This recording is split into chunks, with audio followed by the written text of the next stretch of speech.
Good morning. We are a few minutes late for the Oklahoma sunrise, but on a technicality, it is still rising. So late doesn't matter. You can still go outside and see that sun anytime you want.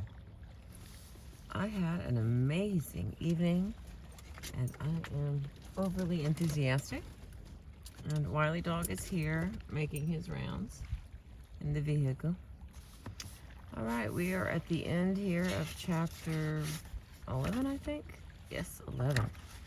And this is, oh gosh, what was the name of it? How to get others to understand who you are. This is the end of chapter 11. The following clash charts illustrate how the four personality types actually perceive one another's behavior in mutual rejection. It shows how each type's dominant mood gives a false coloring to his or her perception of what the other person is really doing and saying. Use these charts as a guideline in your exploration of how your personality traits can grate against each other when your dominant moods of rejection clash head on. All right, I can show you these little charts. Maybe I'll just show them all to you at the end. I don't know. It's a lot of charts in this little book here, but we're so close to done that it's all right. Okay. How the feeler and the driver clash in mutual rejection. This mutual rejection thing, which I really like that term, by the way, those two words as a couple, is that there's been times in friendships, relationships, even family, which is both a friendship and a relationship. I can see that now, but is that you get along with people just fine, and then somehow all of a sudden you don't. And I think that mutual rejection is when it seems like maybe you like somebody and then sometimes you don't because of that other part. And I think that's pretty interesting. I see a lot of people that over my life, my real long ancient life, and think about how everything was fine until there was a problem, and then it wasn't, especially for people I've worked with. All right, here we go. How the feeler and the driver clash in mutual rejection. How the feeler sees the driver. Well, the trigger is unfair. The dominant mood is bargaining. How the driver's traits, which were accepted in indignation, are seen now. They are intensified in anger.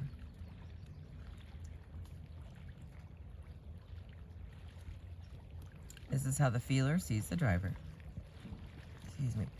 The driver's passionate enthusiasm is now seen as inexcusably extreme, out of control, over the top anger. The driver's anger is seen as rudeness and a barrier against the feeler's bonding attempts. The feeler is confused and stunned, hurt and overwhelmed, and he recoils from the driver's bluntness, harshness, crassness, and earthy comments, which are seen as a form of unfair aggression. The driver's constant interruptions to the feeler, talking over them, repetitions, and not listening, are seen as a closed-minded inability to consider anyone's point of view but his or her own.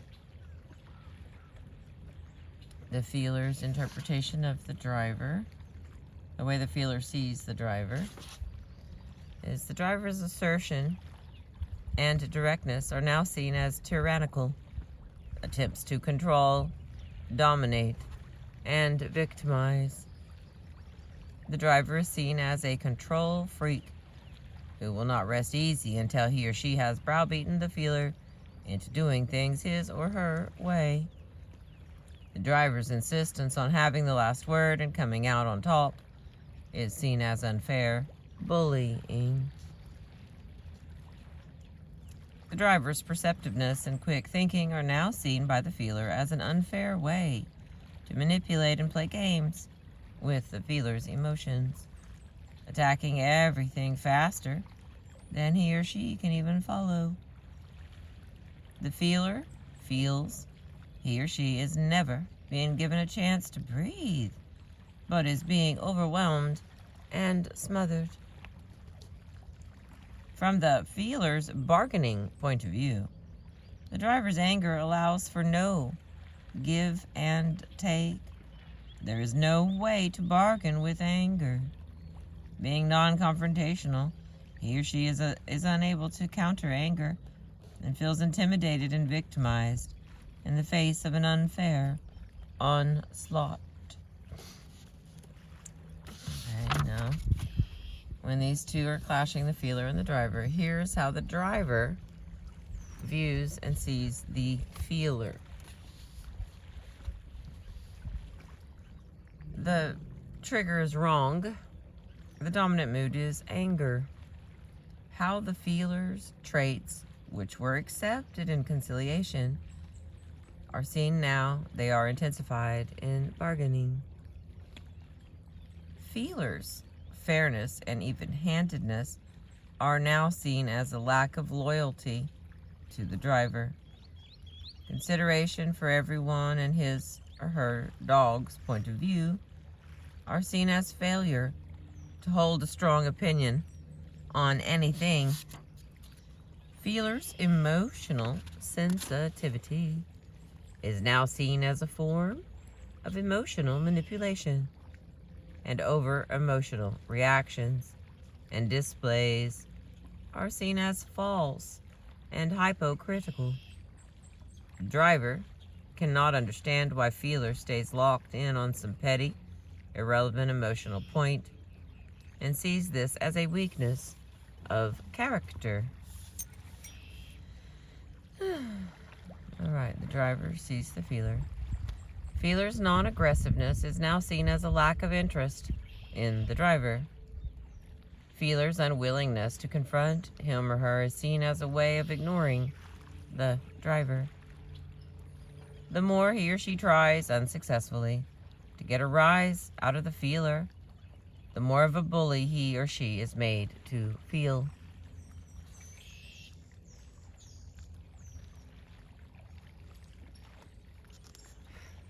Feeler's tendency to close down and turn inward is seen as indifference. Feeler's slower, considered reactions are seen as attempts to purposefully frustrate and infuriate the driver. Feeler's inability to keep up, to follow what is being said, and to give quick responses is viewed as slow-witted. Now, to sum that up, from the driver's anger point of view, the feeler's bargaining does not allow for head-on confrontation. There is no way to bring everything out into the open, face it directly, and deal with it. The driver is unable to get a rise out of bargaining and feels frustrated and dismissed.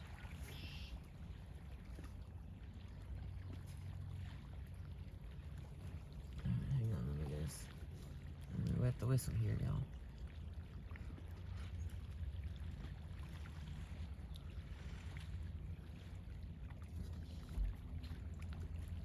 Okay, now we're moving to the next one, which is in mutual rejection. The feeler and the driver are each other's nemesis. Okay, I'm wrong. That was the end of the other one. But they put it at the top of the other page, and it looked like it was part of the other one. Here, I'll show you.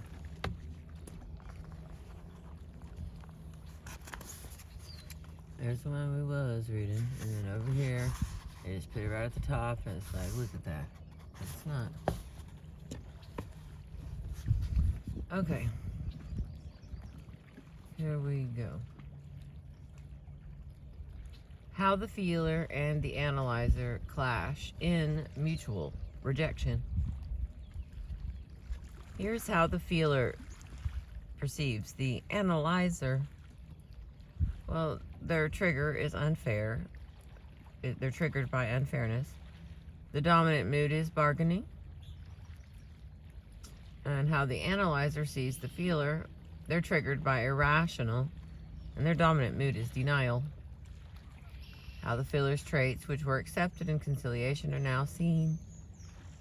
They are intensified in bargaining. The analyzer's traits, which were accepted in dismissal, are now seen, but they are intensified in denial. All right, so the analyzer is going to be dealing with unfair, bargaining, and denial. I'm sorry. The feeler sees the analyzer. Yes. Charts. Nobody ever names their kid Chart. You notice that? Alrighty. I'm just going to read straight down the list again, see how that goes. Ooh, how the analyzer's traits, which were accepted in dismissal, are seen now. They are intensified in denial. Analyzer's rationality and clear-sightedness, now seen as cold, impersonal fixation on the least important aspect of any conflict. Analyzer's lack of any emotional display and apparent lack of awareness of the emotional impact of the conflict bothers the feeler deeply. Analyzer's sense and level-headedness, now seen as being totally devoid of feeling, emotionally bankrupt. Analyzers focus on purely factual reasoning without consideration of emotional factors, is seen as cold and inhuman. The analyzer's directness and straightforwardness, now seen as downright rudeness and a rough rejection of any bargaining offers. It is taken as a personal insult. Analyzers attempt to blandly control and dominate are deeply resented. From the feeler's bargaining point of view, the analyzer's denial is viewed as flat, blunt anger and is rejected. It allows for no give and take, and there is no emotion to bond with. Okay, now here's how the analyzer sees the feeler. The trigger is irrational. Dominant mood is in denial. How the feeler's traits, which were accepted in conciliation, are now seen, that they are intensified in bargaining. Feeler's fairness and even-handedness, now seen as willingness to cooperate with the analyzer intellectually and to be led. Feeler's willingness to bend, concede, and back down is seen as a weakness in intellectual integrity that can be taken advantage of. Feeler's emotional sensitivity, now viewed as irrelevant to the issue and out of place. It is seen as an undisciplined lack of control. The analyzer sees feeler as allowing emotional clouding to interfere with his or her logical thought and focus, and perceives this as a way to adopt the role of superior. Feeler's non-aggression, seen as lack of strongly held position and lack of intellectual strength. Feeler's compliance is seen as willingness to accept control and dominance of the analyzer's will. From the analyzer's denial point of view, the feeler's bargaining is seen as intellectual weakness and permission to be manipulated.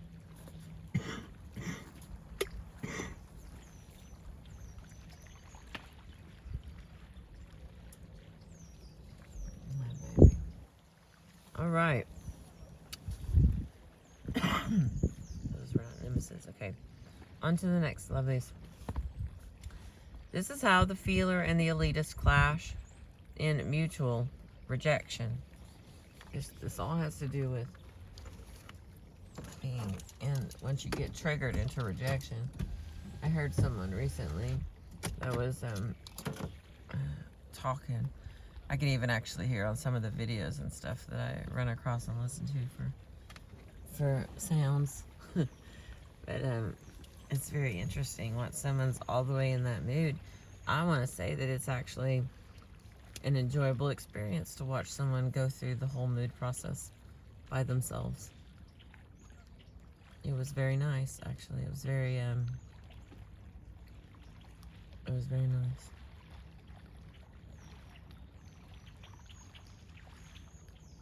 Okay, back to the book. Enough monologue with Crystal. Okay, how the feeler and the elitist clash in mutual rejection. How the feeler sees the elitist. The trigger is unfair. The dominant mood is bargaining. How the elitist's traits, which were accepted in exclusiveness, are now seen that they are intensified in depression. The elitist's intellectual power is now seen as being used to take unfair advantage in dominating and controlling the feeler. Elitist's intellectual reasoning is seen as lacking in emotional sensitivity. The feeler sees the elitist as superior attitude is now seen as an unwillingness to bond and a rejection of the feeler's empathetic approach. Elitist withdrawal and aloofness now seen as withdrawal and an unwillingness to share feelings. Elitist assumption of superiority is seen as rudeness and is considered unfounded and ill-earned. The elitist's depth and complexity are now perceived by the feeler as his or her own fault in not being able to empathize with the elitist. From the feeler's bargaining point of view, the elitist depression is viewed as a form of anger, which causes closure against the feeler, leaving him or her nothing to bargain or bond with. Why? You okay? Okay. Now I'll read the other side of how the feeler and the elitist clash in mutual rejection. How the elitist sees the feeler.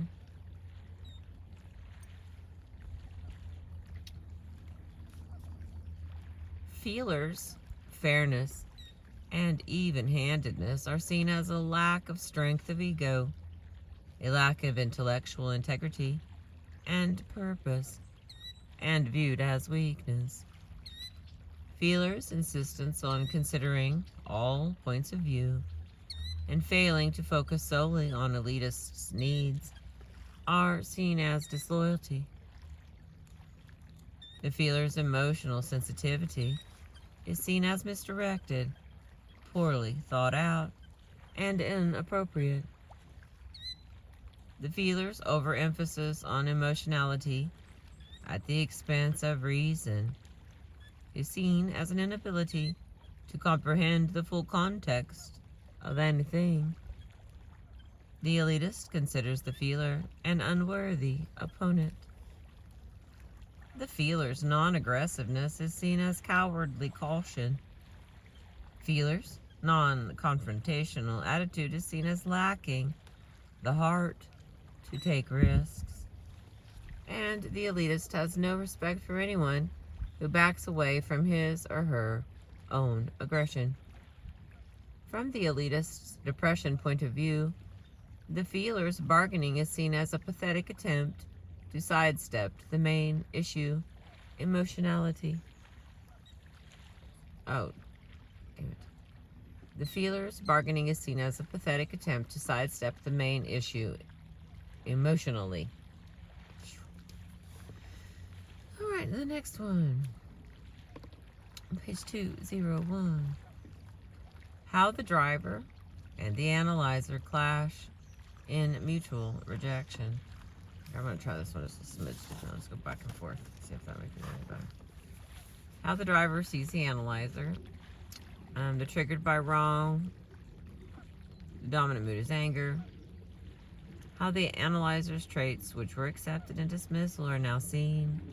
They are intensified in denial. The analyzer's rationality and clear-sightedness are now seen as giving a superficial, narrow-visioned view of only one aspect of the situation.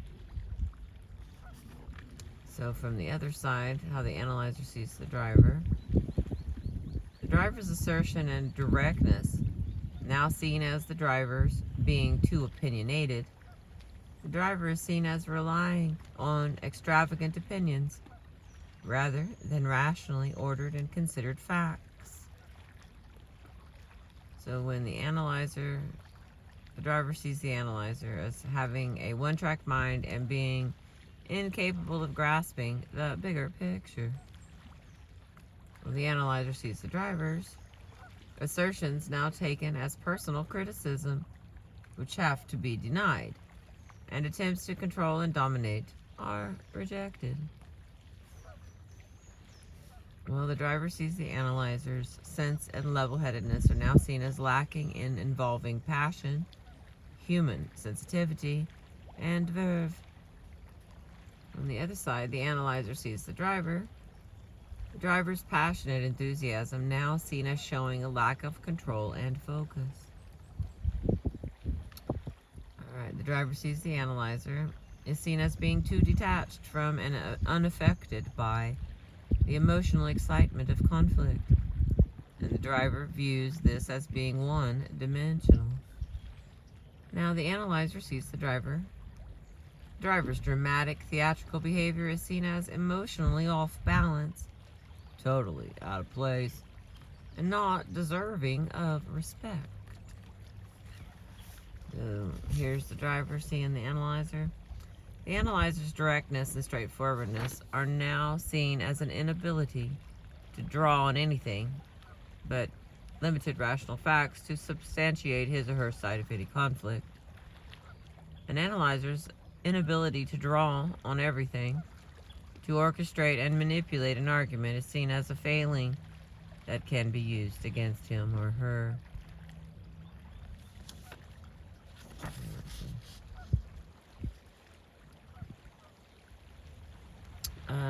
The way the analyzer sees the driver's passionate enthusiasm, now seen as showing a lack of control and focus. The driver's dramatic theatrical behavior is seen as emotionally off balance, totally out of place, and not deserving of respect. The driver's quick thinking and perception are now seen as uncontrolled, undisciplined, and disorganized thinking. The driver's opinions are rejected. Only facts are acceptable. Even the fact the driver throws are denied, as there are too many of them and they are jumbled. Driver's jump from subject to subject is seen as a failure to stay on track and focused, and is irritating and frustrating to the analyzer. And the wrap up. From the analyzer's denial point of view, the driver's anger is what causes lack of focus.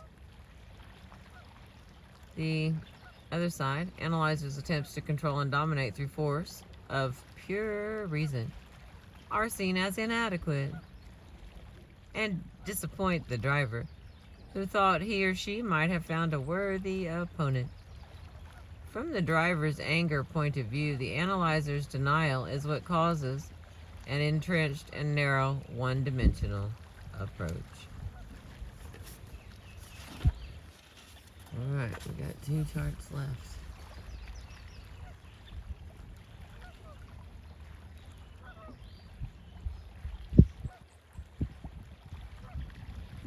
I can hear you, but I can't see you. Oh, the next. How the driver and the elitist clash in mutual rejection. How the driver sees the elitist.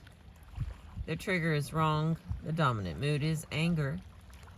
How the elitist traits, which were accepted in exclusiveness, are seen now that they are intensified in depression. This is how the driver views the elitist.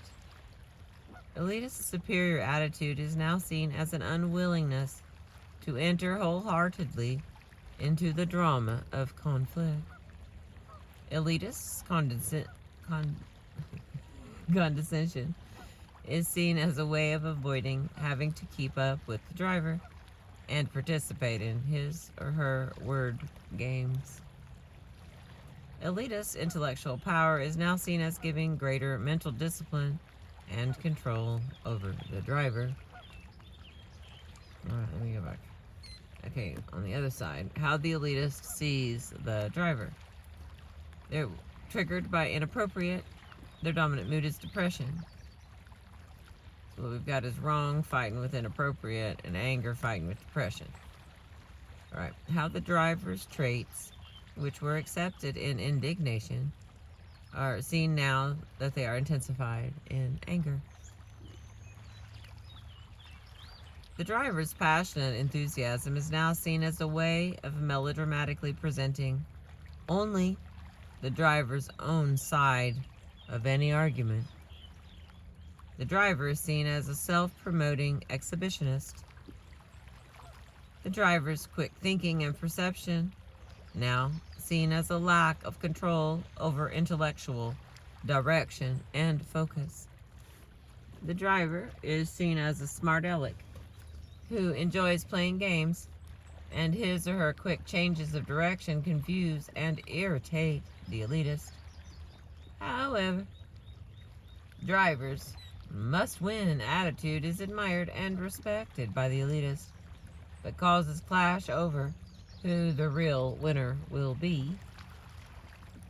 The driver's assertion and directness now seen as undignified rudeness and an inappropriate attempt to control and dominate. From the elitist's depression point of view, the driver's anger is seen as an attempt to manipulate and play with his or her thoughts and feelings. All right, and the last part on how the driver sees the elitist is elitist intellectually patronizing manner irritates the driver, who then tries to outsmart just to show that the elitist is in no position to be patronizing. The elitist's depth and complexity are now seen as an inability to work out what the elitist wants, an inability to communicate his or her quandary, and an inability to ask advice. From the driver's anger point of view, the elitist's depression, like bargaining, is seen as an attempt to hold the driver off and close him or her out. The driver thinks it is something that he or she said or did in anger that caused the elitist's depression. Alright, and the final one. How the analyzer and the elitist clash in mutual rejection. How the analyzer sees the elitist. The trigger is irrational. Dominant mood is denial. The elitist intellectual power is now seen as an effort to control and dominate. The elitist presentation of information is seen as being too convoluted, too long-winded, and straying from the point. To the way the analyzer sees the elitist is the elitist opinions and emotional displays, unless backed up by facts, are rejected.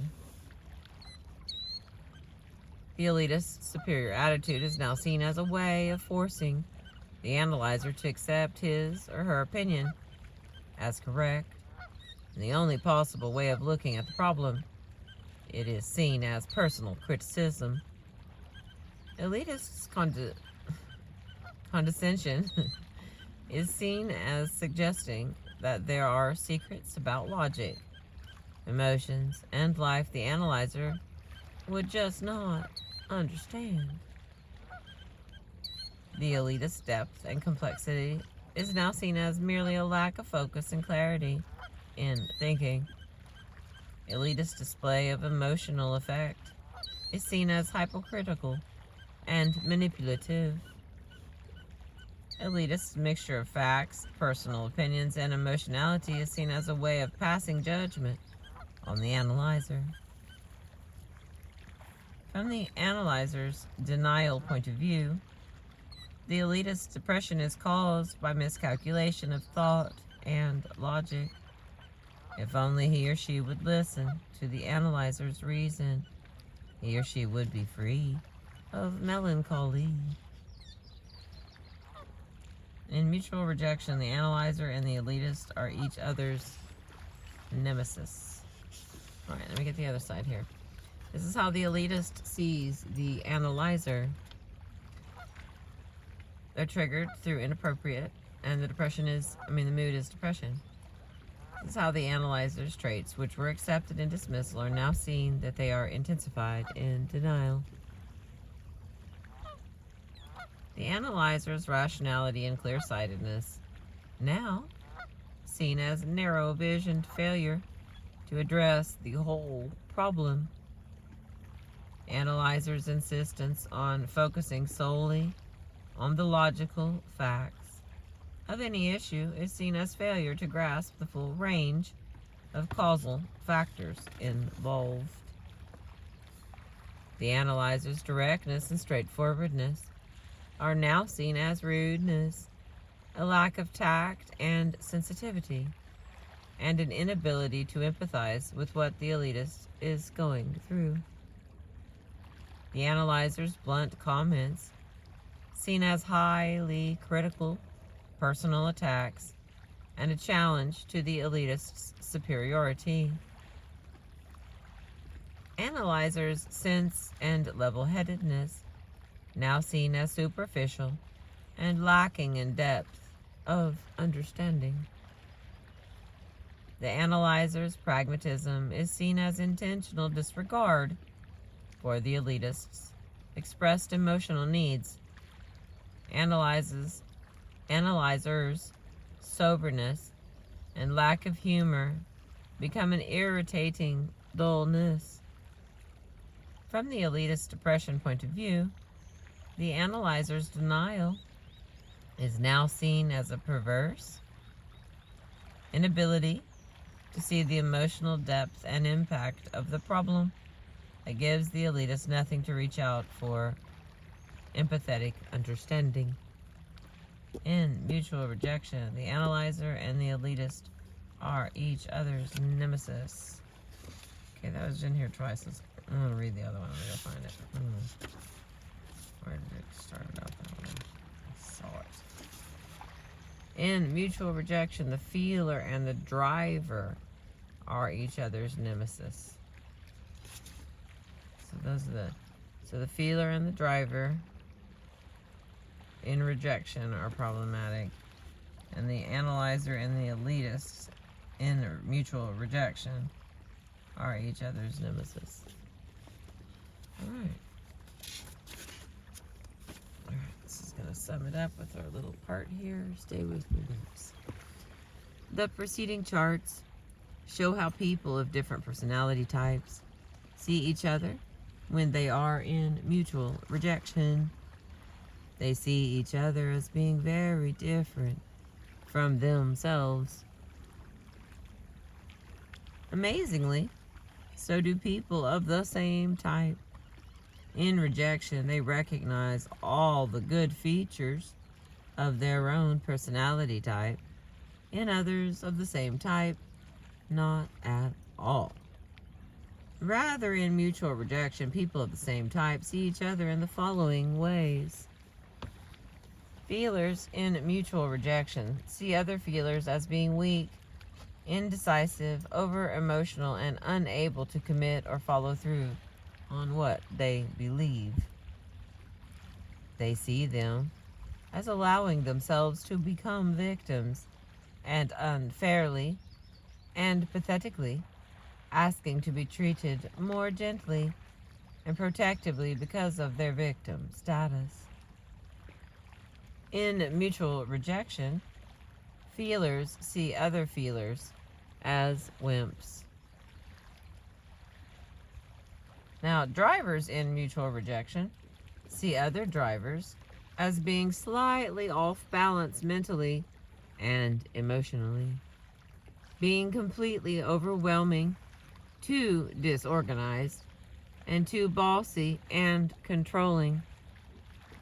They believe they are simply wrong in what they're saying and off the wall in the way that they are saying it. In mutual rejection, drivers see other drivers as simply crazy. And analyzers in mutual rejection see other analyzers as being inefficient, focused on the wrong things, too assertive and dogmatic, and overly sensitive to imagined personal attacks.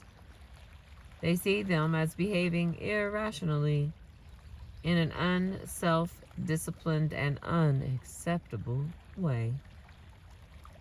In mutual rejection, analyzers see other analyzers as an unorganized mess. Elitists in mutual rejection see other elitists as intellectually sloppy, overly sentimental, self-centered posers who thrive on self-pity. They see them as being inappropriately and unwarrantedly pretentious. In mutual rejection, elitists see other elitists as nothing more than all gas and gaiters. Oh, great. I don't even know what that means. All gas and gators. Gaiters. Well, been doing a little research on that. Alright, that is the end of chapter 11. So we have 12, 13 left, which appears to be not very much, actually. Looking about 20 pages, maybe? I'm going to be done with this book. I wonder which one I finished reading. I can't remember. In fact, let me add another one. Can't hurt anything, right?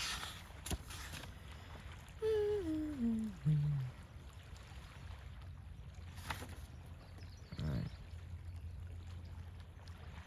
Okay, here's in the appendix, I'm just going to add this one here.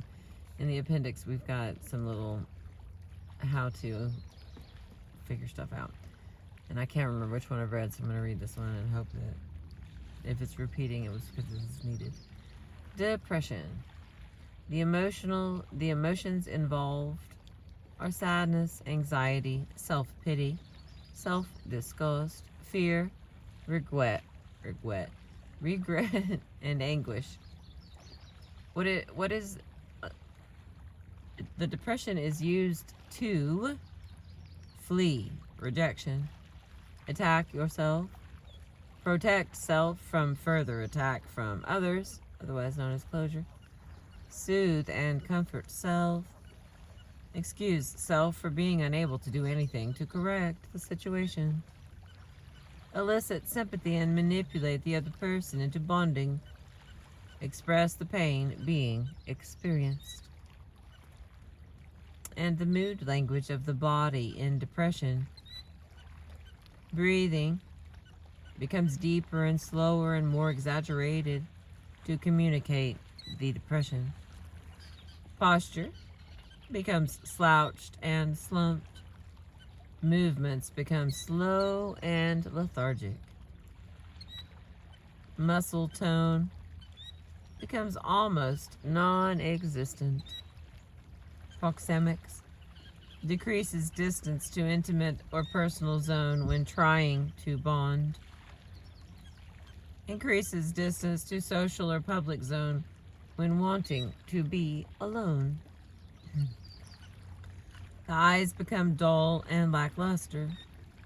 Eye contact becomes less and less frequent. The normal blink rate becomes disrupted. Exaggerated crying may begin. The eyebrows lower. The forehead, 3 to 5 deep horizontal furrows form. The mouth, lips slacken. Corners may turn down. They may begin to quiver. To control crying, or as a prelude to crying. The head, the chin lowers. Hand-to-head gestures begin to increase, especially any rubbing of the head. Frequently, the head is placed in the hands. Now the hands. They rub together. They rub out inside of the thighs to comfort self. Frequently, touch the face, rub at or cover eyes, cover mouth, massage sides of face or head, or hold head. In extreme depression, may form a suicide finger gesture, index finger extending and touching at the temple, hand curled back in a pistol representation. The mood language of the voice in depression. Speech mannerisms. Delivery becomes halting. Sentences are broken and then restarted from the beginning or from the middle. Thoughts are repeated or trail off. Logic is interrupted. There is a great deal of pausing and hesitation. As depression locks in, difficulty in understanding what the other person is saying, confusion, distortion, misinterpretation, and often complete incomprehension of entire blocks of conversation. The mood language of the voice in depression. The tone is self-pitying, sarcastic, and belittling towards self, aggrieved, pained. The pitch, rate, and volume of the voice in depression decrease when experiencing their own pain and increase when trying to communicate pain and bond. What is said? Anything to attack themselves. How much this conflict is costing them personally. How deeply it is affecting them. Expressions of regret over the past and gloomy predictions about the future. How other person's remarks are tearing them to pieces. How they are not sleeping and or eating properly anymore, and how their health has been affected by continuing conflict.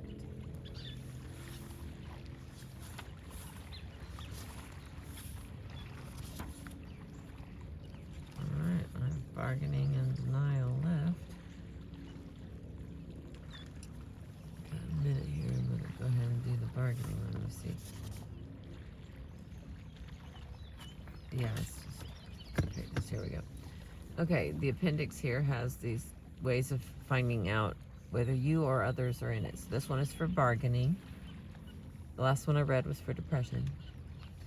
The emotions involved are fear, anxiety, and panic. It is used to both fight and flee rejection, to deactivate conflict, to cut a deal for self, to deflect and prevent a head-on attack, undermine and interrupt the flow of protection. Bargaining is used to shield own denial and camouflage own anger. It is used to simulate false acceptance and place self in a mock, subservient, submissive position.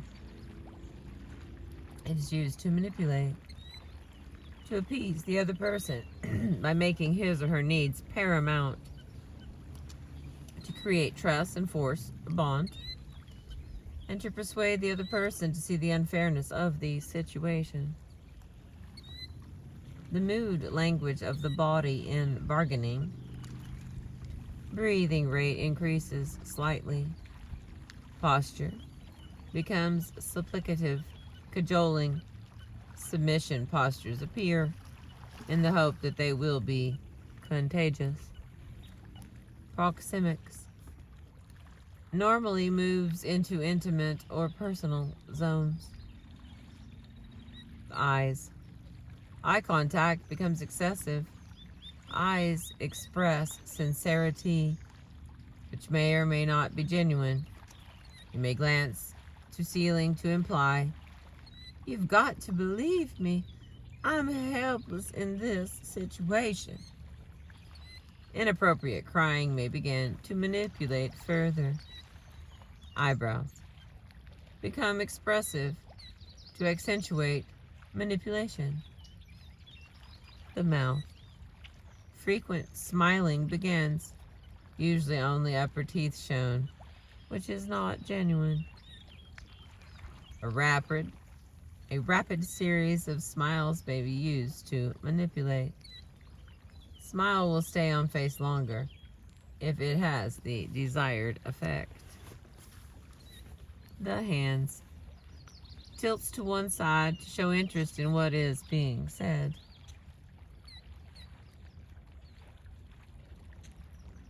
Okay, wait a minute. That was head. The head tilts to one side to show interest in what is being said. And the next one is hands. One or both hands raised in helpless or hopeless gesture. Palms frequently open outward. Palms turned toward other person as hair is flicked back. In females, used as a flirtation signal. The feet turn in toward each other at the toes, with the head slightly tilted to one side to show sexual interest. And the mood language of the voice in bargaining.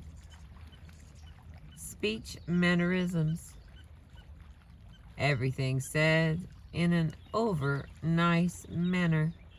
Polite, gracious, solicitous, kind, considerate, gentle. Often said in a flattering or a flirtatious way. Delivery often accompanied by a great deal of false laughter and excessive smiling. The tone. Cajoling, wheedling, conciliatory, sincere, trusting, and non-threatening. The pitch is down. The volume is low and controlled. The rate is slowed for emphasis or speeded up for mock enthusiasm. What is said?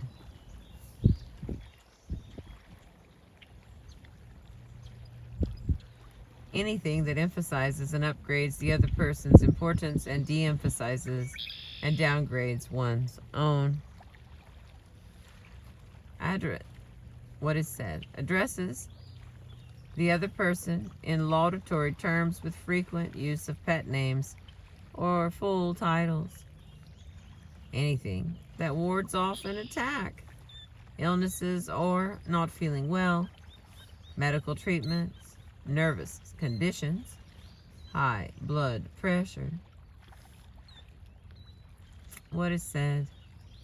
Religious, moral, or ethical piety, including complimentary statements made about the other person by others. Anything that wins the other person over, addressing another person's problems before one's own, seeing others' point of view and conceding small points, making promises about what will happen in the future. Often will use carrots, such as the presentation of a gift or the promise of a purchase of a gift in the future. What is said? Anything flattering or flirtatious. Alright, that leaves us denial. I'll save it for the next one. It is very long. Well, okay, it's 3 pages. Whatever. Leave that alone. Alright, we are almost done. Thank you again for letting me read to you today. I've been reading How Can I Get Through to You by D. Glenn Foster and Mary Marshall.